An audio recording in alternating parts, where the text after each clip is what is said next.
తెలుగు భాషా దినోత్సవ శుభాకాంక్షలు అందరికీ. అమ్మ నేర్పిన తెలుగు ఆనందాల వెలుగు, ఇంటిలోన నిలుపు ఈ తరానికి తెలుపు, ఉన్నతమైన గెలుపు ఊరేగింపుతో జరుపు. ఋషులు రాసిన తెలుగు ఎందుకు నీవు అంత మరుపు? ఎలా మర్చిపోతున్నావు? ఐరావతమంతా అందమైనది, ఒకరు చెప్తే కాదు ఓనమాలు నేర్చుకొని నీవే చూడు.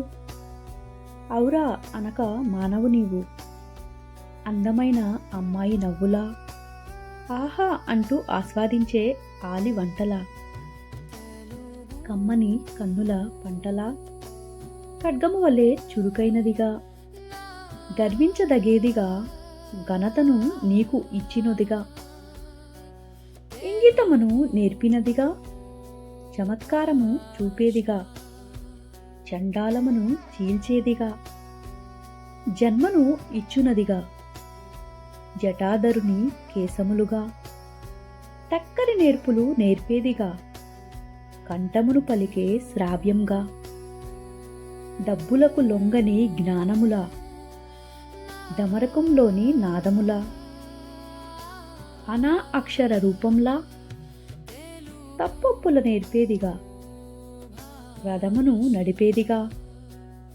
దరిచేరే నల్లని చల్లని గాలిలా, దరహాసం చూపించేదిగా, నరుని మాటకు అందం తెచ్చేదిగా, పలుకుల తీపిని చూపేదిగా, ఫలములంతా తీయగా, బలమునిచ్చే కమ్మనిది, భవనాలలో నివసించేది, మన ఉనికి తెలుపునది, యమపురిని సైతం చూపించునది, రమణీయమైన రూపముగా, లతవలే అల్లుకునేదిగా, వశపరిచే నేర్పరిగా, శంఖాన్ని పూరించేదిగా, షట్పదముల ఎగిరేదిగా, సప్తపదులను చూపేదిగా, హంసనడకను నేర్పేదిగా, ఇన్ని గుణముల తెలుగు నా ఇంటి తెలుగు, నా నోటి తెలుగు.